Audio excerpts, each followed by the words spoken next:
दररोज येणारे अनोळखी कॉल, बँक लोन, इन्व्हेस्टमेंट आणि फसवणूक करणारे स्कॅम कॉल्स.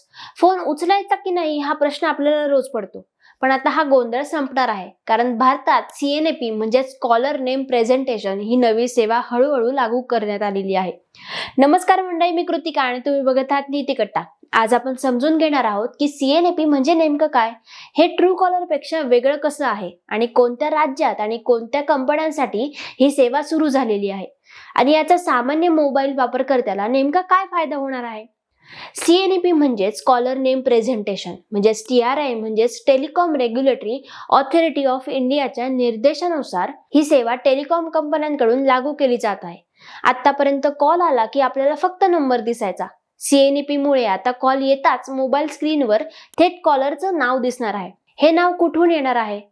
तर ते येणार आहे सिम कार्डच्या अधिकृत KYC डेटाबेस मधून. म्हणजेच कोणीही फेक नाव टाकून कॉल करू शकणार नाही, नाव बदलण्याचा पर्याय राहणार नाही आणि बनावट कॉल्सवर मोठा आळा बसेल.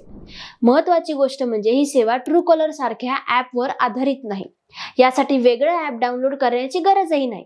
ही थेट टेलिकॉम कंपनीच्या डेटाबेसवर चालणार आहे.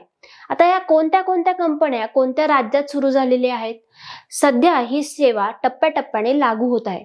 जिओसाठी पश्चिम बंगाल, केरळ, बिहार, उत्तर प्रदेश, राजस्थान, पंजाब, आसाम, उत्तराखंड, हिमाचल प्रदेश, झारखंड आणि ओडिशा यासारख्या राज्यांमध्ये CNAP सेवा उपलब्ध आहे. एअरटेलसाठी पश्चिम बंगाल, गुजरात, मध्य प्रदेश, जम्मू आणि काश्मीरमध्ये ही सेवा सुरू झालेली आहे. तर वोडाफोन आयडियासाठी महाराष्ट्रात ही सेवा लाईव्ह आहे आणि तामिळनाडू सारख्या सध्याच चाचणी सुरू आहे. लवकरच ही सेवा संपूर्ण देशभर लागू होण्याची शक्यता आहे.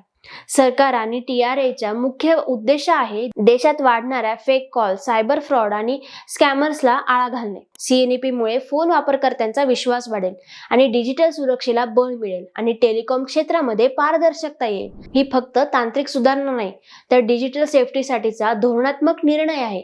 थोडक्यात सांगायचं तर काय, CNAP मुळे आता फोन उचलण्याआधीच आपल्याला समजणार आहे की कॉल कोणाचा आहे आणि तो विश्वासार्ह आहे की नाही.